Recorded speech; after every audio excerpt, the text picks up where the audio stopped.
ओम शनि शनिश्चाय नमः। प्रिय श्रोताओं, शनिवार के दिन सभी शनि देवता की पूजन करते समय दशरथ कृत शनि स्तोत्र का पाठ करना और शनि देव की कथा पढ़ना या सुनने से शनि देवता का आशीर्वाद मिलता है और व्यक्ति को सभी प्रकार के संकटों से मुक्ति मिलती है। हिंदू धर्म में शनिवार के दिन न्याय के देवता शनिदेव को समर्पित होता है। जो लोग किसी भी विशेष कार्य को सिद्ध करना चाहते हैं, वे लोग शनिवार के दिन व्रत रखकर शनि देव की पूजन कर सकते हैं। इसी शनिवार के व्रत करने से या कथा पढ़ने से शनि की सड़ी साती और ढैया का प्रकोप भी कम हो जाता है। तो आइए आज की इस वीडियो में हम श्रद्धा पूर्वक सुनाते हैं शनिवार व्रत की संपूर्ण कथा। एक समय की बात है, एक ब्राह्मण राजा के महल में मुख्य द्वार पर बुरी आत्माओं से बचाव का काम करता था। एक दिन उसने एक अजीब सी आवाज सुनी तो वह डर गया। कई दिनों तक उसे वह आवाज सुनाई देती रही। उसने कभी भी उस रहस्यमय आवाज के बारे में अपनी पत्नी को नहीं बताया और उसका स्वास्थ्य दिन प्रतिदिन खराब होता गया। वह कमजोर होता गया। एक दिन उसकी पत्नी ने कहा, मैं तुम्हें पौष्टिक भोजन देने की पूरी कोशिश करती हूँ, फिर भी तुम्हारी सेहत दिन पर दिन खराब होती जा रही है। तुम्हें क्या हुआ है? कुछ समय तक वह चुप रहा।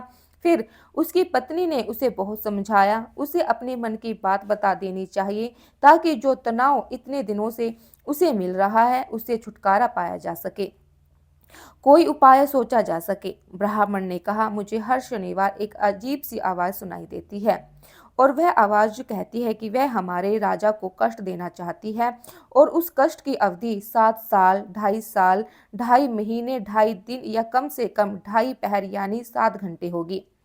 अब राजा कोई भी अवधि चुन सकता है, लेकिन कष्ट तो होना अनिवार्य ही लिखा है। ब्राह्मण की पत्नी यह सुनकर मुस्कुराई और बोली, आपने मुझे यह बात पहले क्यों नहीं बताई? राजा को तो बचाना ही होगा, चाहे हम इसके लिए कुछ भी क्यों ना करना पड़े। आप 2.5 पहर का कष्ट सह लीजिए। आत्मा अगले दिन फिर महल में आई और वही संदेश दोहराया। अब की बार ब्राह्मण ने कहा, मैं राजा का कष्ट अपने ऊपर लेने को तैयार हूँ।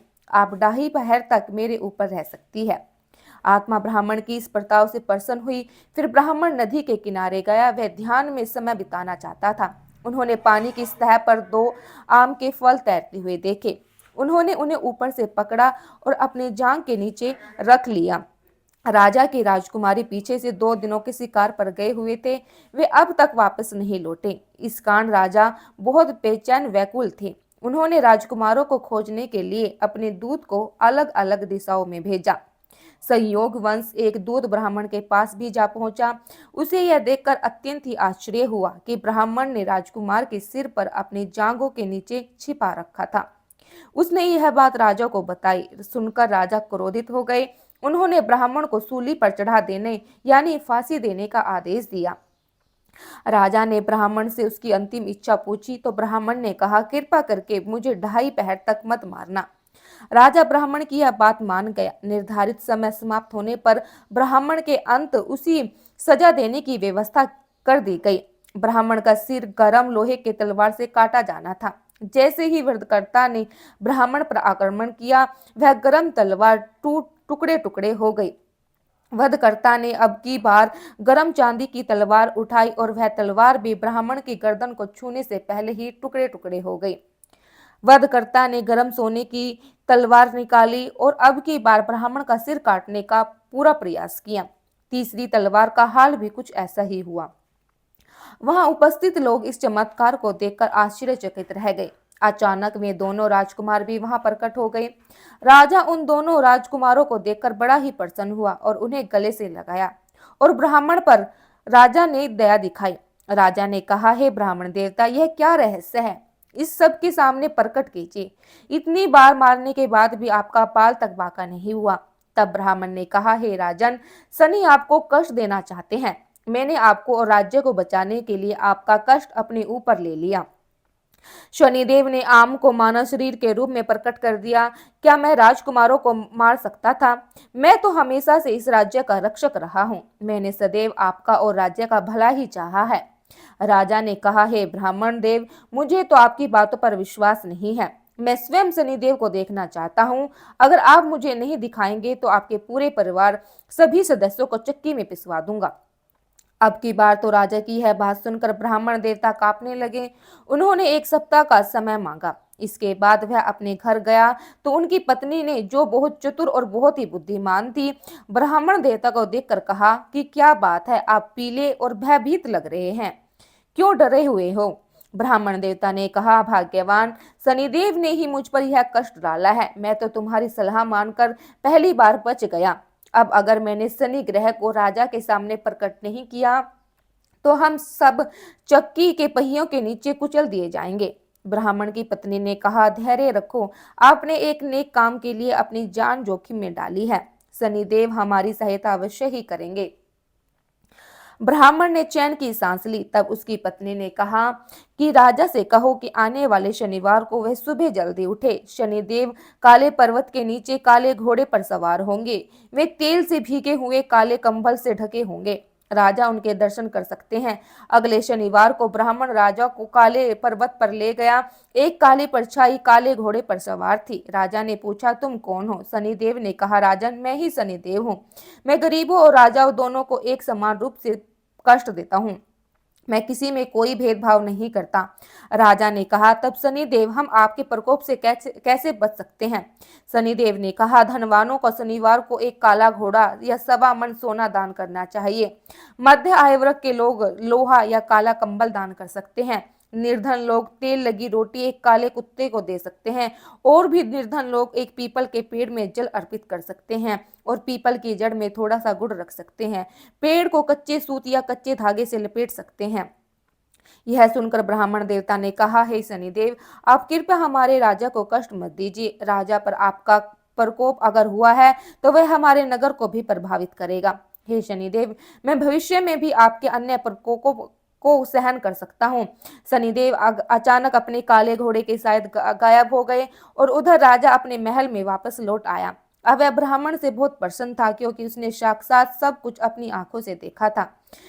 जब ब्राह्मण की पत्नी ने सारी घटना अपनी पत्नी को बताकर सुनाई तो वह बहुत प्रसन्न हुई और इस प्रकार से राजा भी शनिवार के नियमों का पालन करने लगा।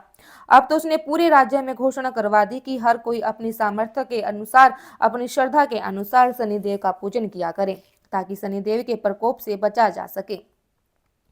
एक बार की बात है, सभी नवग्रहों में, जिनमें सूर्य, चंद्र, मंगल, बुध, बृहस्पति, शुक्र, शनि, राहु और केतु में विवाद छिड़ गया। इन सब में बड़ा कौन है?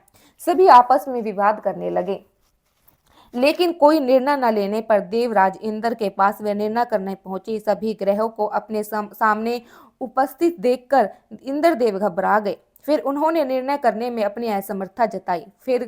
परंतु उन्होंने यह भी कहा कि इस समय पृथ्वी पर राजा विक्रमादित्य का राज है, जो कि अति ही न्यायप्रिय है। वे ही इसका न्याय का निर्णय ले सकते हैं। तब सभी ग्रह एक साथ राजा विक्रमादित्य के पास पहुंचे और अपने विवाद बताया। साथ ही निर्णय करने के लिए भी कहा। राजा विक्रमादित्य इस समस्या से चिंतित थे, क्योंकि वे जानते थे कि जिस किसी को भी छोटा बताया वही क्रोधित हो जाएगा। तब राजा को एक उपाय सूझा। उन्होंने स्वर्ण, रजत, कांसा, पीतल, सीसा, राग, जस्त, अभ्रद्र और लोहे से 9 सिंहासन बनवाए और उन्होंने इसी क्रम में रखवा दिए। फिर उन सब से निवेदन किया कि आप सभी अपने अपने सिंहासन पर स्थान ग्रहण करें। जो भी अंतिम सिंहासन पर बैठेगा वही सबसे छोटा होगा। इसके अनुसार लोहा सिंहासन सबके बाद में होने के कारण शनिदेव सबसे बाद में बैठे, तो वही सबसे छोटे कहलाए। अब शनिदेव को लगा कि राजा ने ऐसा जानबूझकर किया है, तो वह क्रोध में आकर राजा विक्रमादित्य से बोले, राजा, तू मुझे नहीं जानता। सूर्य एक राशि में 1 महीना, चंद्रमा 2.25 दिन, मंगल 1.5 महीना, बृहस्पति 13 महीना, बुध और शुक्र 1-1 महीना विचरण करते हैं। लेकिन मैं 2.5 से 7 साल तक रहता हूँ। बड़ों बड़ों का मैंने विनाश किया है। श्री राम की 7.5 आई थी तो उन्होंने वनवास हुआ। रावण की आई तो उसकी लंका को वानरों की सेना से हारना पड़ा। अब तुम सावधान होकर रहना। ऐसा कहकर कुपित हुए शनिदेव जी वहां से चले गए और तब अन्य ग्रह भी खुशी खुशी चले गए। कुछ समय बाद राजा की 7.5 आई। तब शनिदेव घोड़ों के सौदागर बनकर वहां आए। उनके पास कई सारे बढ़िया घोड़े थे। राजा ने यह समाचार सुनकर अपने अश्वपाल को अच्छे घोड़े खरीदने की आज्ञा दी। उसने कई अच्छे घोड़े खरीदे और एक सर्वोत्तम घोड़े को राजा की सवारी करने को दे दिया। अब जैसे ही राजा उस घोड़े पर सवार हुए, वह घोड़ा सरपट वन की ओर भागा और घने जंगल में पहुंचकर वहीं अंतर्ध्यान हो गया। अब राजा भूख प्यास से भटकता हुआ, एक ग्वालन ने उन्हें पानी पिलाया। राजा ने प्रसन्न होकर उसे अपनी अंगूठी दे दी। वह अंगूठी ले देकर राजा अपने नगर को चल पड़ा। वहां उन्होंने अपना नाम उज्जैनी निवासी बताया और वहां उन्होंने एक सेठ की दुकान पर रुककर जलपान किया। कुछ देर रुककर आराम भी किया। भाग्यवंश उस सेठ के उस दिन खूब बिक्री हुई। अब सेठ रूप बदलते हुए राजा विक्रमादित्य को अपने साथ अपने घर ले गया। वहां पर राजा ने खूंटी पर देखा कि एक हार लटका हुआ है जिसे खूंटी निगल रही है। देखते ही देखते थोड़ी देर में पूरा हार गायब हो गया। तब सेठ ने वापस आने पर देखा हार तो गायब है। सेठ ने समझा कि इसी ने चुराया है। फिर तो सेठ ने कोतवाल के पास उन्हें पकड़वा दिया। अब उस नगर के राजा ने भी राजा विक्रमादित्य को चोर समझकर उनके हाथ पैर कटवा दिए और नगर के बाहर फिकवा दिया। वहां से एक तेली निकल रहा था जिसे दया आई और उसने उसको अपनी गाड़ी में बिठाया। वह अपनी जीप से बैलों को हाँकने लगा। उस समय तक राजा की शनि दशा समाप्त हो गई। वर्ष ऋतु आने पर राजा मल्हार गाने लगे। राजा जिस नगर में थे वहां की राजकुमारी मन भावन को उनका गाना इतना पसंद आया कि उसके मन ही मन में प्रण ले लिया कि वह उस राग गाने वाले से ही विवाह करेगी। राजकुमारी ने दासी को राग गाने वाले को ढूंढने भेजा। तब दासी ने बताया वह तो एक चौरांगी अर्थात अपाहिज है। परंतु राजकुमारी नहीं मानी। अगले ही दिन वह भूख प्यास त्याग कर अनशन पर बैठ गई कि विवाह करूंगी तो उसी से करूंगी। बहुत समझाने पर भी जब राजकुमारी नहीं मानी तो राजा ने उसी तेली को बुलाने भेजा, विवाह की तैयारी करने को कहा। फिर तो उसका विवाह राजकुमारी से हो गया। तब एक दिन सोते हुए सपने में शनिदेव ने राजा को दर्शन देकर कहा, राजन देखो तुमने मुझे छोटा बताकर कितना दुख झेला है। तब राजा ने उनसे क्षमा मांगी और प्रार्थना करते हुए कहा, हे शनिदेव, जैसा दुख मुझे दिया है किसी और को मत दीजिएगा। तब शनिदेव मान गए और कहा कि जो मेरी कथा और व्रत करेगा उसे मेरी दशा में कोई दुख नहीं होगा। जो व्यक्ति रोज मेरा ध्यान करेगा और चींटियों का आटा डालेगा उसे भी सभी मनोकामना पूर्ण होगी। और ऐसा कहकर शनिदेव ने राजा को हाथ पैर वापिस कर दिए। इधर प्रातःकाल आंखें खुलने पर राजकुमारी ने देखा तो वह बड़ी आश्चर्यचकित हो गई। राजा विक्रमादित्य ने राजकुमारी को बताया कि वह उज्जैन के राजा विक्रमादित्य है। जानकर सभी अत्यंत ही प्रसन्न हुए। सेठ ने जब सुना तो वह राजा के पैरों में गिरकर क्षमा मांगने लगा। राजा ने कहा, यह तो शनिदेव का क्रोध था, इसमें किसी का भी कोई दोष नहीं है।